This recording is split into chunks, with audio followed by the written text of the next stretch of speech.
کی چمک ادھار لی گئی کس سے؟ ہمارے بابو حضرت محمد مصطفیٰ علیہ السلام کے چہرے انور سے. وہ حدیث نور فرمایا چاند کی چمک آئی سرکار کے چہرے انور سے اور پھر اس نے چمکنا شروع کیا.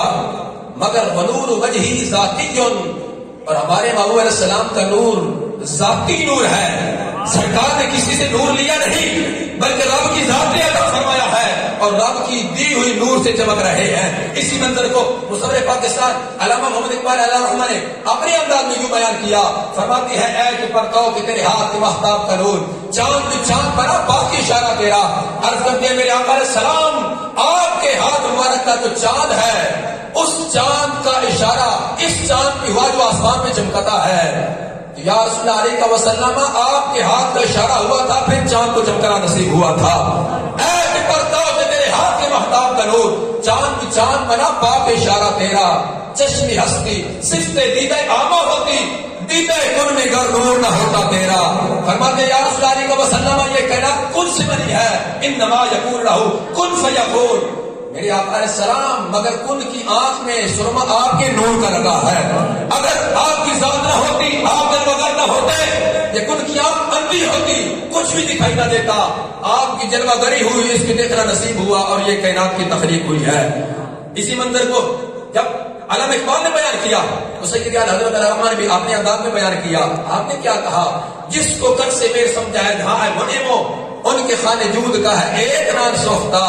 فرماتے ہیں لوگوں جب دن کو سورج چمکتا ہے تم اس کی تعریف کرتے ہو، تعریف کرتے تھکتے نہیں. تم کہتے ہو آج سورج کی بڑی چمک تھی. فرماتے تمہیں پتہ نہیں یہ سورج چمک کہاں سے لیتا ہے؟ جس کو کر سے میر سمجھا ہے جہاں ہے منعمو، ان کے خانے جود کا ہے ایک نام سوختہ. فرماتے ہیں کائنات والو یہ سوری تو میرے محبوب حضرت محمد مصطفیٰ علیہ السلام کے دسترخوان کی ایک جلی ہوئی روٹی ہے. تمہارے جس محبوب علیہ السلام کی دسترخوان کی جلی ہوئی روٹی کا یہ عالم کہ پورے جہان کا اس روٹی پر گزارا ہوتا ہے، تو اس محبوب علیہ السلام کے دسترخوان کی اچھی بڑی روٹی کا عالم کیا ہوگا. فرماتے ہیں بر کے انگشت نبی چمکی تھی ایک بار، آج تک ایسی نے ماہ میں نشان سوختہ. فرماتے ہیں میرے محبوب علیہ السلام کا ایک دفعہ انگلی کا اشارہ ہوا، چاند کا سینہ شک ہوا، چاند کی سیدھے پر جو سرکار کی انگلی سے اشارہ ہونے کی وجہ سے داغ لگا تھا. ال حضرت کہتے ہیں لوگوں سرکار کی انگلی کے اشارے سے جو داغ لگا چاند آج تک وہ داغ نہیں مٹا سکا. تم میرے محبوب علیہ السلام کے نور کا موازنہ کرتے ہو. فرماتے ہیں نہیں، سرکار کے چہرے انور تک نور ہے، تمہارے بس کی بات نہیں ہے کہ تم اس کو بیان کر سکو. تو یہ لوگ ہیں.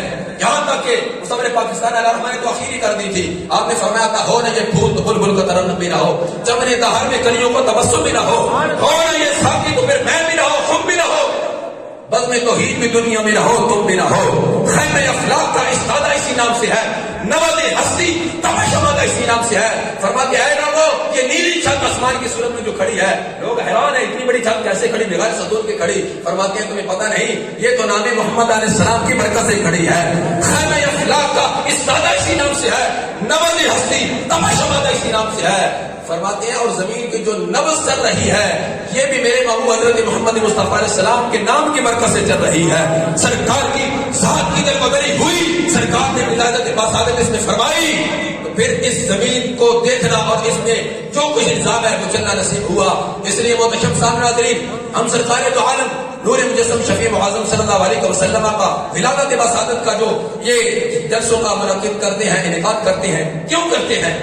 ہم نے یہ مقام نیا نہیں کیا بلکہ آج سے کئی سو سال پہلے چلے جاؤ، تقریباً 1000 سال پہلے کا یہ واقعہ ہے. 1000 سال پہلے ایک ایسا شخص گزرا کہ جس نے سرکار کا زمانہ نہیں پایا، تبا بادشاہ، اور قربان جائے اس شخص پہ اور اس کی قسمت پہ. صرف اور صرف اس شخص نے سرکار کی ذات سے محبت کی. بادشاہ ہے وقت کا، سیر کے لیے نکلا، ساتھ اس کی کتاب کے عالم تھے، تقریباً 400 علماء کرام اس کے ساتھ تھے. ایک جب جگہ پر انہوں نے پڑاؤ کیا، مدینہ منورہ کا مقام ہے. جب جانے کا وقت ہوا تو اس نے اپنے ان علماء سے کہا کہ چلو رستے سے فرما دے، آگے کو نکلتے ہیں. ان علماء نے کہا کہ نہیں، ہم اس سے آگے نہیں جائیں گے، ہم یہاں ہی رہیں گے، یہاں ہی زندگی گزاریں گے. اس بادشاہ نے پوچھا یہاں رہنے کا سبب کیا ہے؟ سنیے گا غور سے. اور پھر ان لوگوں کے لیے دعوت فکر ہے جو آج سرکار کی میلاد کی محفل پر اعتراض کرتے ہیں. ہم کہتے ہیں ارے اس شخص مقام دیکھ لو. وہ علماء کہنے لگے ہم یہاں سے آگے نہیں جائیں گے. ٹھہرنے کا سبب پوچھا گیا. انہوں نے کہا کہ ہم نے اپنی کتابوں میں یہ پڑھا ہے کہ آخر الزمان نبی حضرت محمد مصطفیٰ صلی اللہ علیہ وسلم جلوہ گر ہوں گے اور ان کی جائے ہجرت مدینہ منورہ ہوگی. مکہ مکرمہ سے ہجرت کریں گے, مدینہ منورہ تشریف لائیں گے. اور ہم یہ چاہتے ہیں کہ ہم یہاں ہی ان کا انتظار کریں گے, ان کی جلوہ گری ہوگی, ہم ان کی زیارت کریں گے اور ان کے دامنے کرم کے ساتھ وابستہ ہو جائیں گے. وہ بادشاہ کہنے لگا کہ اگر تمہیں یہ پڑھ رکھا ہے اور اگر تمہارے اندر یہ شوق جلتا ہے پھر میں بھی تمہارے ساتھ یہاں ہی رکوں گا. وہ بھی یہاں ہی رک گیا. سرکار کی ولادت سے 1000 سال پہلے مدینہ منورہ کی سرزمین پہ تبا بادشاہ سرکار کی آمد کا انتظار کر رہا ہے.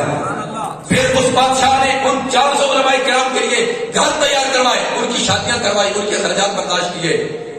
پھر جب اس کا وقت کے وصال قریب آیا اس نے ایک وصیت نامہ لکھا اور ان علماء میں سے جو وہ تمام شخص کا عالم تھا اس کو اپنا وصیت نامہ دے دیا اور کہا کہ یہ میرا وصیت نامہ اور میری محبت جو سرکار کی ذات کے ساتھ میں نے پیش کی ہے, یہ تو نے اگر تیرے ہوتے ہوئے وہ محمد علیہ السلام اگر تیرے ہوتے ہوئے وہ محمد علیہ السلام جب بغیر ہو جائے تو پھر یہ میرا پیغام میری محبت ان تک پہنچا دینا.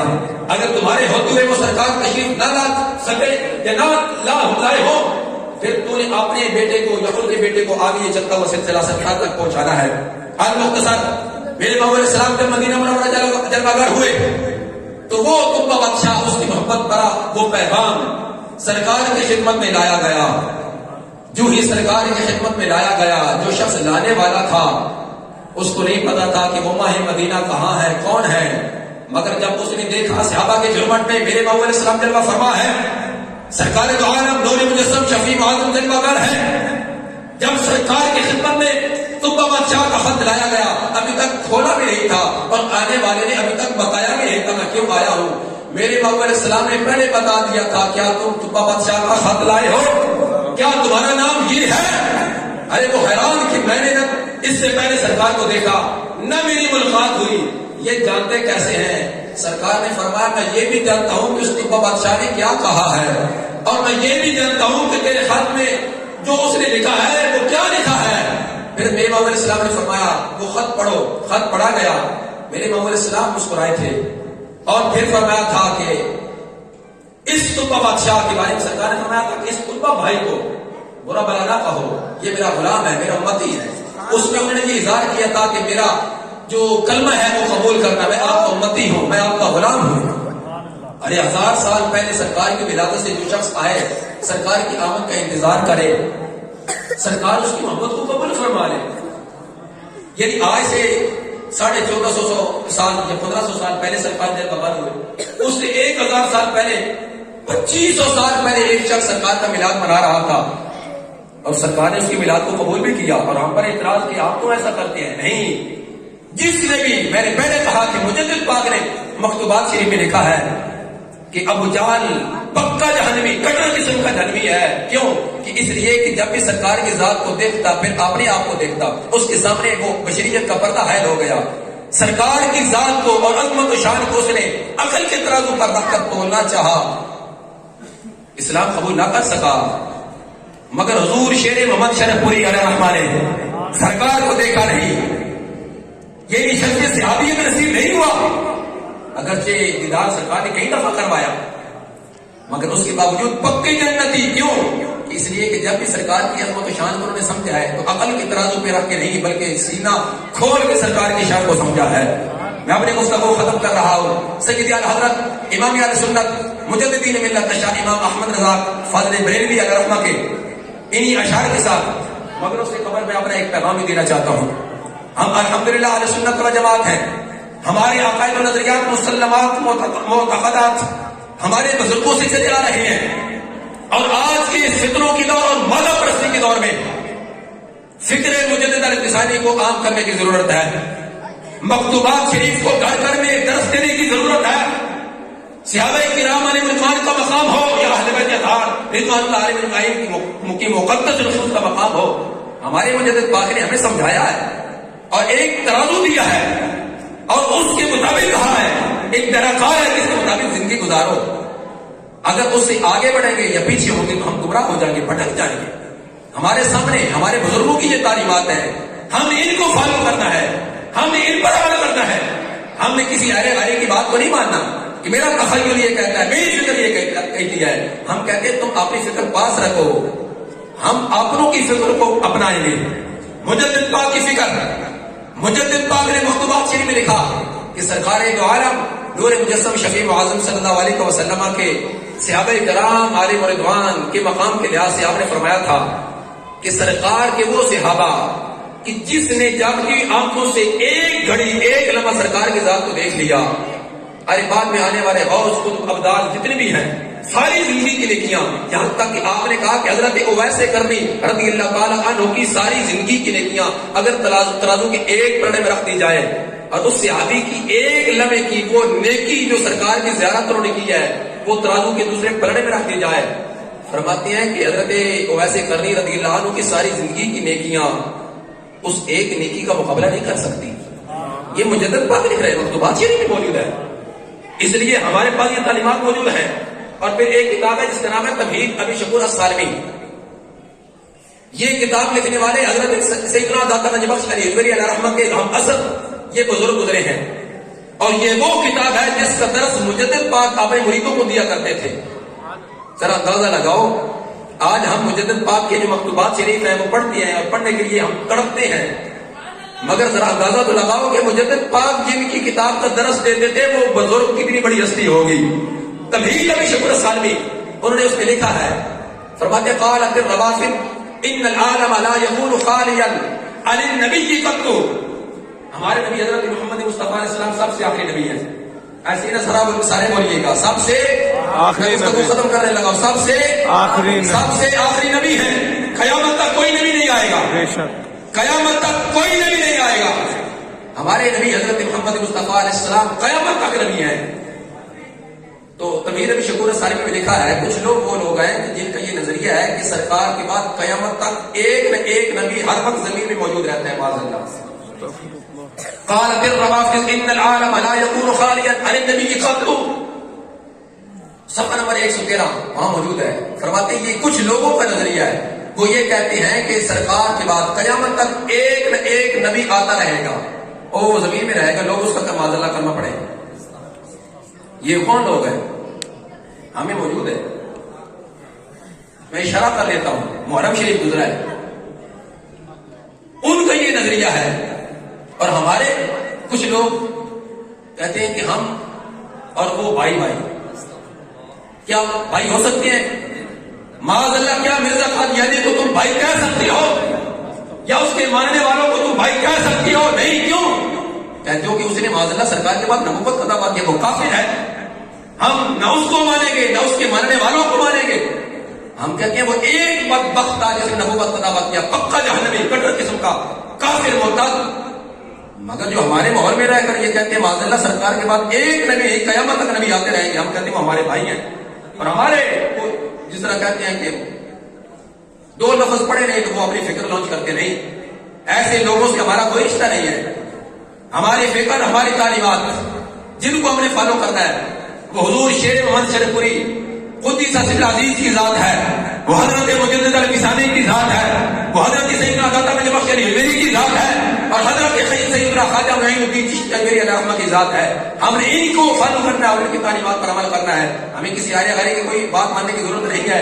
میرے امام سید الحضرت شاہ امام احمد رضا خان فاضل بریلوی علیہ رحمہ نے سرکار کی ذات سے محبت کرتے ہوئے اپنی محبتوں کا یوں اظہار کیا تھا, زمین و زمان تمہارے لیے, مکین و مقام تمہارے لیے, چنین و چنا تمہارے لیے, بنے دو جہاں تمہارے لیے, دہن میں زبان تمہارے لیے, بدن میں ہے جان تمہارے لیے, ہم آئے یہاں تمہارے لیے, اٹھے بھی وہاں تمہارے لیے.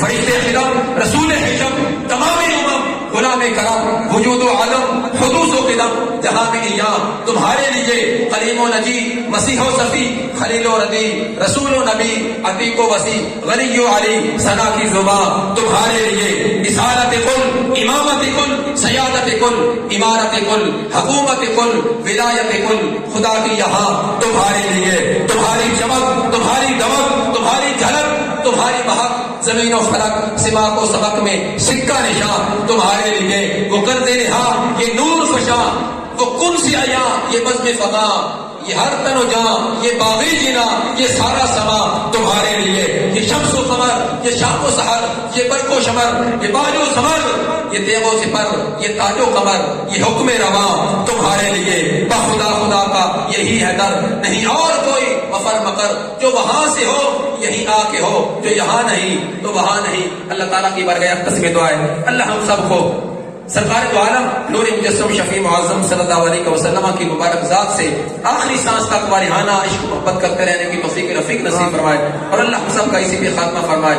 جو میں نے کلمات آپ کے سامنے رکھے، اگر دوران گفتگو کوئی مجھ سے لغزش ہوئی، اللہ کی بارگاہ میں معافی کا طلبگار ہو، کسی کی دل آزاری ہوئی اس سے معافی کا طلبگار ہو، اللہ ہم سب کی حاضری قبول فرمائے۔ وما توفیقی الا باللہ۔